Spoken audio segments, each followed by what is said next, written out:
What About Vietnam? A podcast with Gary Newsom. The series where Curry talks with travellers about their experiences and adventures. Find out more about Vietnam from the people who have actually been there. What about Vietnam? Whether it's adventure, exploring the culture and cuisine, shopping, or just soaking up the sun. Let Carrie and her travellers pave the way for a magical holiday in Vietnam. What about Vietnam?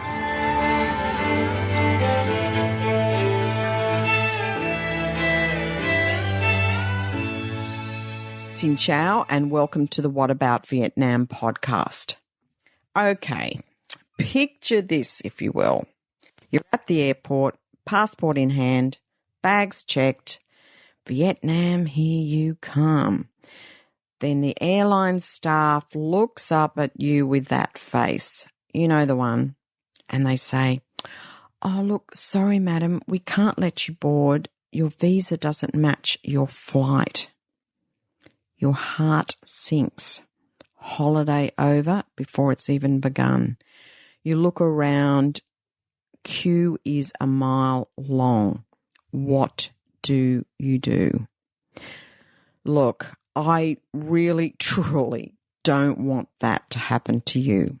That's why today we're going to talk about how to nail your Vietnam visa, if you even need one. No stuff-ups, no dramas. Hello, everyone. For those of you who don't know me, my name's Kerry Newsom, and I invite you back to the What About Vietnam podcast. I've been helping travellers like yourselves navigate Vietnam for years. And believe me, the eVisa process is one of the simplest, but also one of the easiest, believe it or not, to get wrong. One wrong date, one missing detail, and suddenly you're scrambling. But the good news is, if you know what to look out for, you can avoid the stress altogether. If you've been planning your trip, especially like this year, 2025, you've probably heard the rules have changed again. E-visas are now open to all nationalities, and exemptions have been extended for some countries. But the catch is this: a small mistake on your application or assuming your passport makes you exempt could mean you never even get off the ground. Today, I want to help you cut through the noise and explain in plain English who needs what, how long you can stay, and what you must do to avoid being denied access to your flight and boarding and arriving in Vietnam.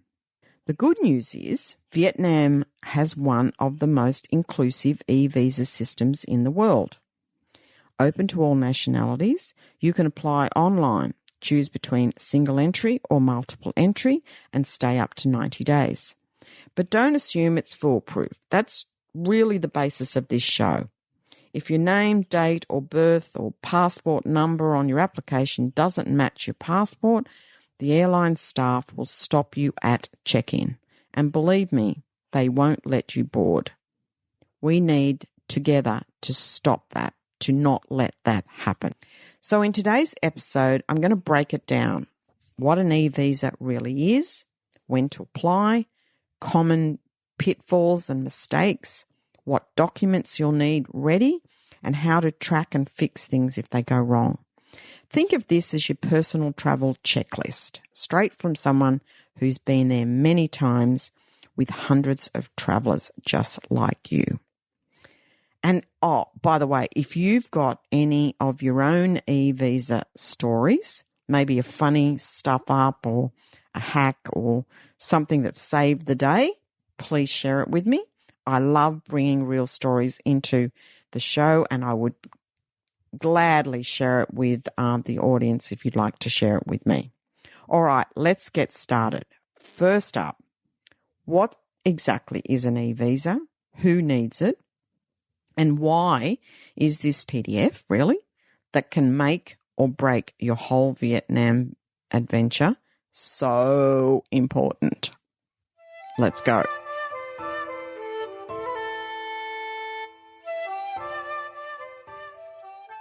Firstly, let's get to the crunch and try and decipher just who needs a visa in the first place. As 2025 has announced new visa-free country exemptions, so you need to know about those because, whilst I'm going to be focusing a lot on the eVisa process in this show, you may not even need one. So let's be clear that there is, now there's 29 countries in total that are exempt. And that means that you can travel to Vietnam for 45 days without any visa, without any fee, and without any application. So I'm going to put a link in the show notes, and this is the government link. It's not going to send you to agencies or off to places where, you're going to feel unsure or not quite confident that it's credible. This is the visa page that explains it all, and it is straight from immigration in Vietnam. So establish first whether you fit into the category of a visa-free exemption country.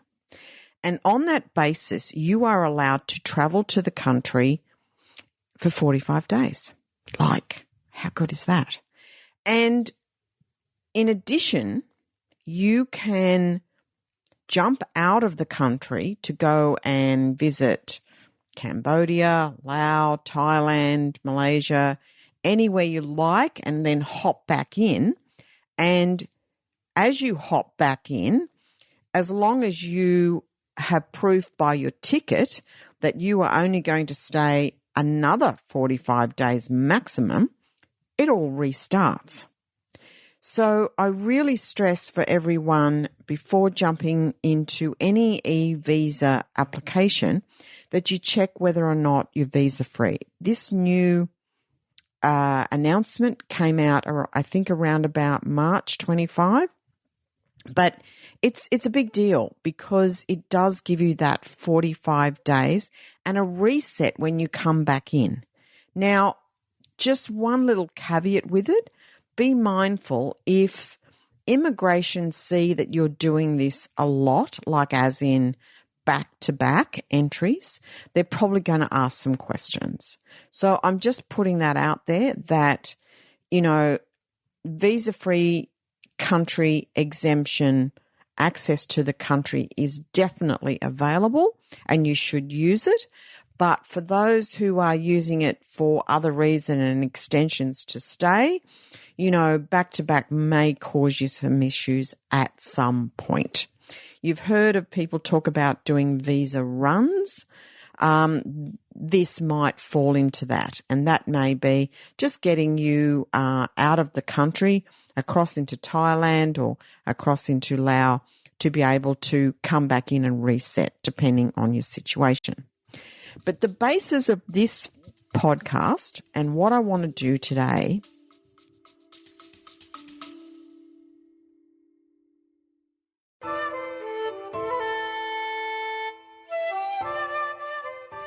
you may see at the beginning of the show notes in the podcast channel that you're listening from, some words that say text me a message. It's a great idea, don't get me wrong. I love hearing from you. And whether that's your thoughts on the episodes, some questions, messages of appreciation, I just love the feedback. It's really great. However, I feel it remiss of me to not thank you for them, but to not be able to respond directly to you. So if you have sent me a question, and I've got lots, and you haven't heard from me, there's a really good reason why. I actually don't have the ability in the technology to respond to you.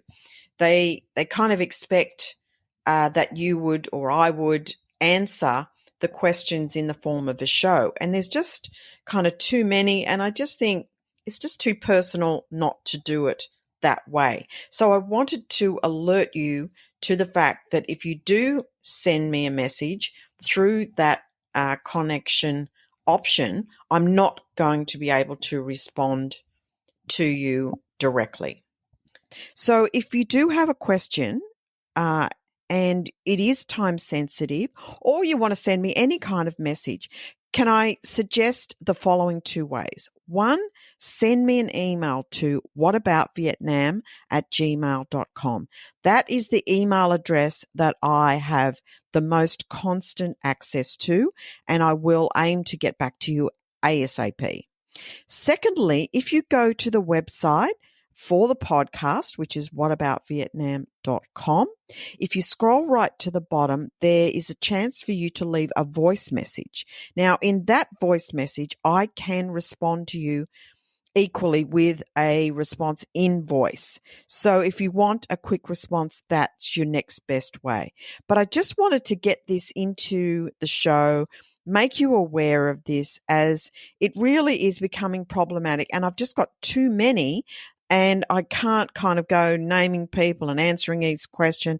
That's just a little bit silly. So if you have sent me a text message before and you're waiting on a message back as a response, I'm so sorry. I cannot do that. But if you want to send the question again, I'd be more than happy to answer.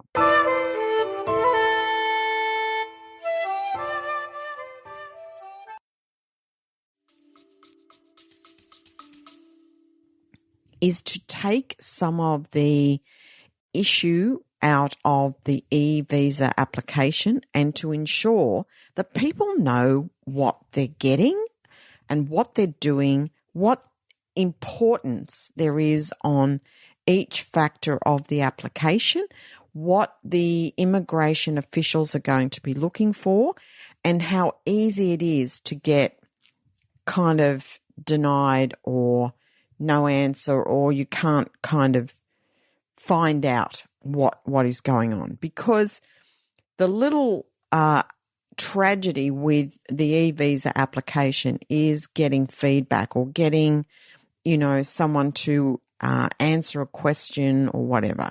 I mean, it was built so that you didn't have to go to embassies and you didn't have to go to your consulate or whatever to do this, to get the eVisa. And it is a really simple, fantastic system. And I encourage you, if you fall into every other nationality that isn't visa free, and I fall into one of those, believe it, Australia is one of those, the only way to get to Vietnam is to get an eVisa. It is the way to go.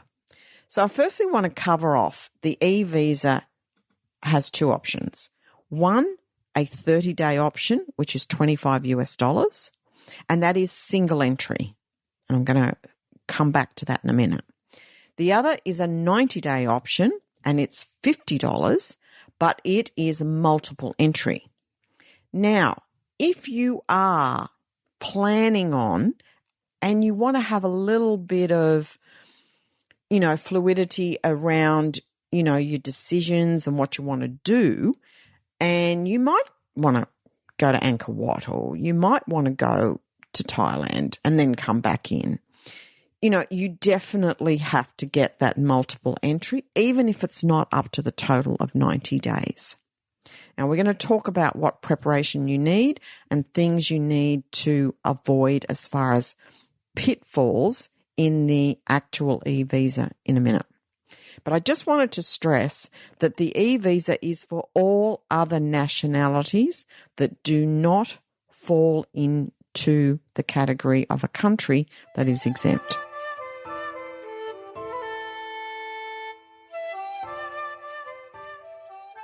Now, what is an eVisa? It's a digital visa linked to your passport. Get that kind of fixated in your head. It kind of makes sense because it's why they're so pedantic about the information matching up. So when you are side by side with your computer, next to your passport, next to your ticket, making sure that all of those things match up kind of makes sense and makes the digital version of it make sense. So let's get to it. Prep for the application for an eVisa. We've established you need one. So firstly, your passport has to have 2 free pages. I mean, if you've done heaps of travel, I'm so envious. But if you have and you don't have 2 free pages, then you need to get a new passport. Secondly, you need at least 6 months eligibility in the life of the passport. So let's tick those 2 boxes and say we've got those. Next, you're going to need to arrange 2 images on your phone, or you're going to start on your phone and then you're going to kind of send them to your computer to upload them. But you need to get a passport photo in a PNG. Now, some people, including, myself in the early days, tried to just take a photo of the photo in my passport of me, just the face, and cropped it, created it as a PNG. But for some reason, when I tried to upload it, it just didn't like it. It was like there was a kind of a bug in the system. I've since asked some people in authority about it. They've kind of said that there might be a film or something over the top of the photo in the passport so that when you actually take the photo, it picks that up and it doesn't like it. So the best way around that is to get another passport photo. You might have some spares left over like I have from years ago. And I literally just take a photo of that photo and I crop it to the size, create it as a PNG, not a PDF. It will not accept PDFs, as a PNG or a JPEG, but a small size, and I've never had any issues. It does not have to be the exact photo to match the one in the passport. They're not unrealistic about that.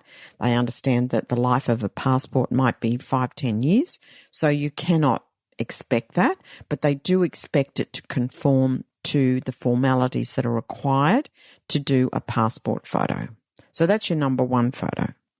The next one that they are happy to receive a photo of the passport as it is literally the main page of your passport.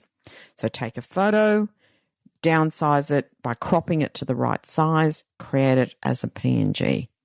And literally you are then good to go alongside your ticket and also your first location that you're going to arrive into, because it's going to ask for an address of where you're going to stay. And I mean, let's face it, you're probably going to stay in multiple locations. But just in case they need to contact you for any reasons, never known it to happen, but they want you to put down your first address.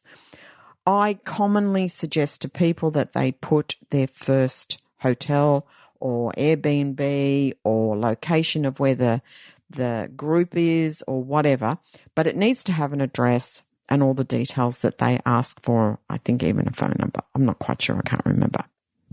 But so with that armor, you are ready, set, go to start your eVisa process. Probably not a good idea to have a glass of wine or to do it late at night or when you're tired or when the kids are driving you crazy or whatever, because you do need to concentrate. You do need to make sure everything syncs up. And that links back to what I said about the eVisa. It's a digital representation of your passport. So whatever name's in your passport needs to go on that application. Whatever dates are in your passport that it asks for, you need to match that up. So be careful of typos. Be careful of when you type something in, it kind of jumps or bumps. It does have a few bugs. So be aware, birth date has to be correct. Location of entry and location of departure needs to be exact. And you have to arrive into that city and you have to depart. Otherwise, once again, it's going to say, no go for you. You cannot exit or you cannot arrive.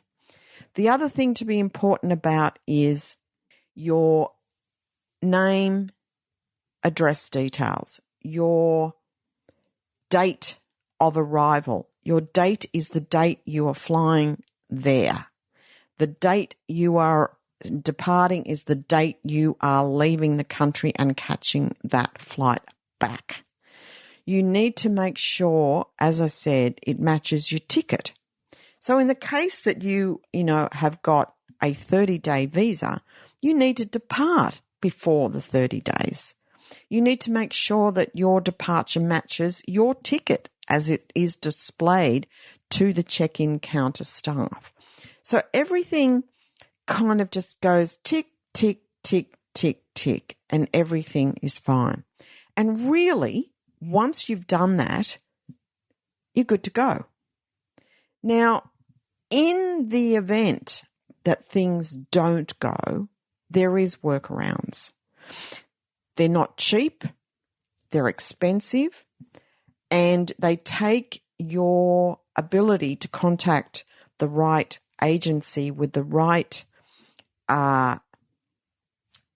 information and the right ability credibly to be able to deal with immigration to get you some sort of VIP or letter to enter and then apply as a VIP on the spot and things like that. And, I kind of talk through on the show a couple of examples of that. And, it's a tragedy when, people are so excited and then they get to the airport and this kind of little mishap happens, and it's all just about a name or a date or a place or a hotel or just something really, really silly. It can even be that they thought that they were visa exempt and they're not. So, I really stress that you really pay attention and really look at some of the details around applying, because it's worth it. It's really worth it. It avoids having to do that, change of plans, that cost of change, and finding someone credible to do that on the spot, because, you're upset, you're kind of put in a position where you're not sure what's going to happen, and, it can impact your whole first impression, I guess, of Vietnam. So we definitely don't want that to happen.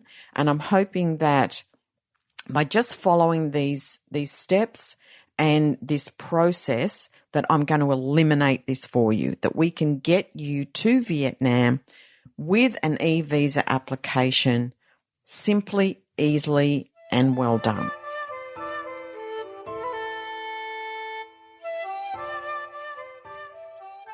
Another thing is to not leave putting in your information and applying too late.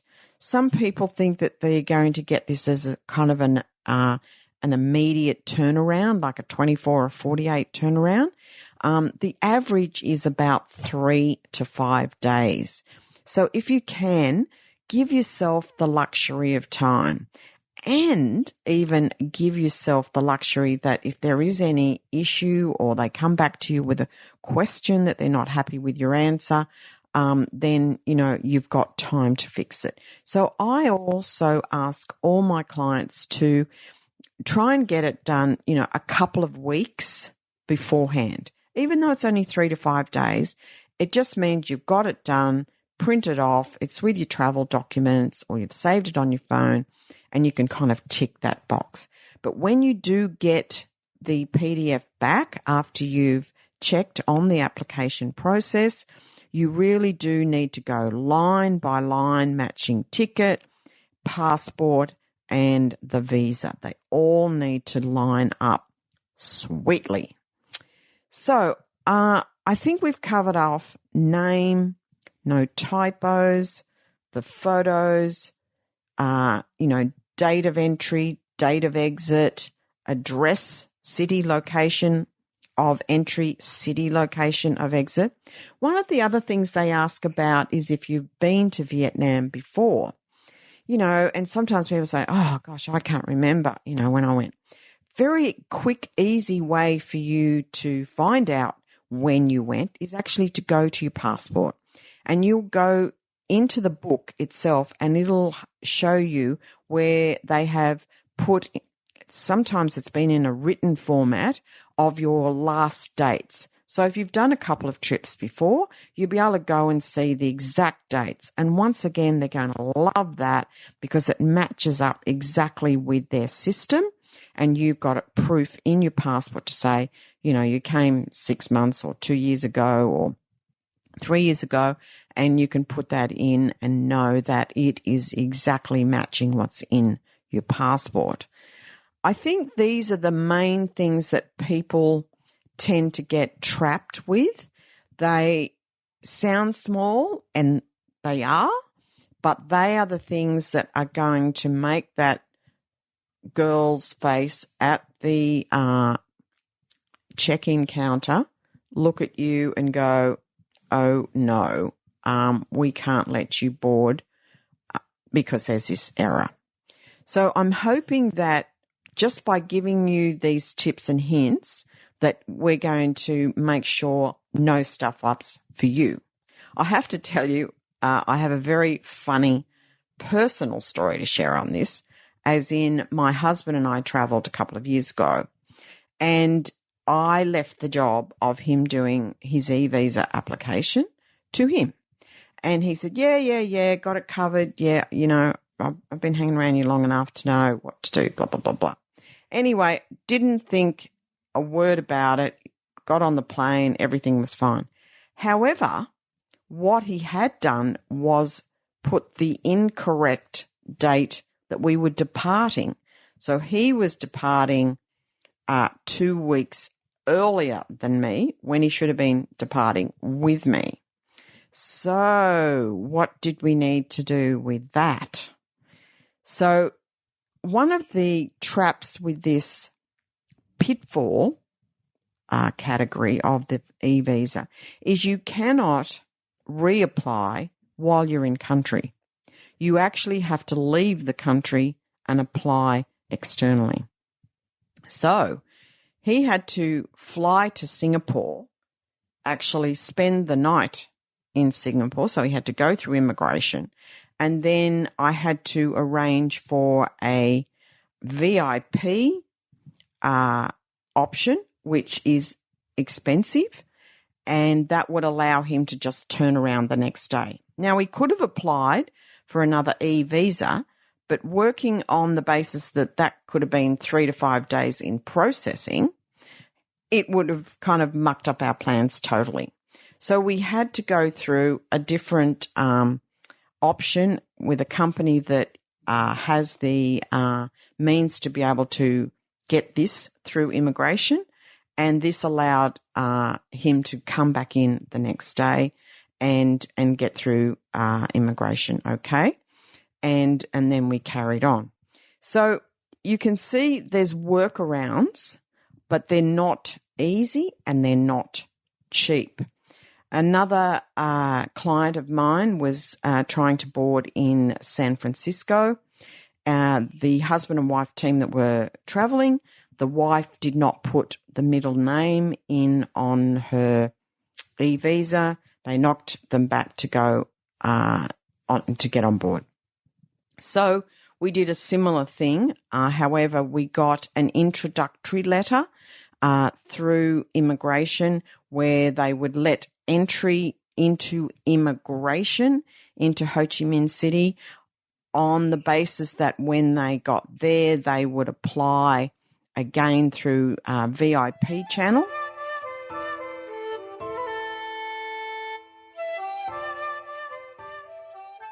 It's not something that you should consider as a roadblock to come to Vietnam. You know, every time I go, I think, I just need to get that eVisa knocked over and make sure that that's totally correct in my planning. It's one of the things I do stress to everybody. Just get it done, allow yourself plenty of time, and all is good. So there you have it, Vietnam's visa rules in 2025. It might sound a bit complicated at first, but once you know which category you fall in. It's really about being thorough, double-checking your documents and planning ahead. The last thing any of us want is to see a dream trip delayed or worse because of a small detail that could have been caught earlier. I like to think of visas not as red tape, but as the gateway to an amazing experience. Once you've cleared that little hurdle, the whole of Vietnam is yours to explore. From its bustling cities to its quiet villages, its world-class food, and its warm and welcoming people. And trust me, it's worth every bit of effort to get here. If all of this still feels a little overwhelming, don't worry. That's exactly why I created What About Vietnam Travel Services, to take the guesswork out of planning. My team and I can help with every aspect of your trip, from eVisa guidance and fast-track airport services to curated itineraries that bring Vietnam to life in the way that suits you best and according to your budget. If you like that extra peace of mind, just reach out. I'd love to help. The fast-track service has just come into vogue in such an easy format now. So if that's something that you'd be interested in, likewise, please get in touch, as I can arrange that and at a fair and reasonable price. Thank you for joining me today. I hope this episode leaves you better prepared and more excited than ever to start your journey. And when you finally touch down in Vietnam, I promise you'll know it was worth it. Until next time, I'm Kerry, and this is the What About Vietnam podcast.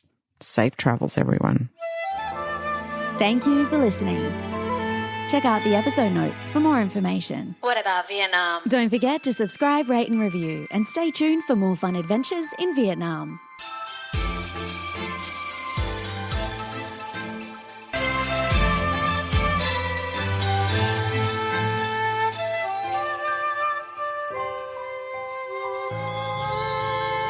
What about Vietnam?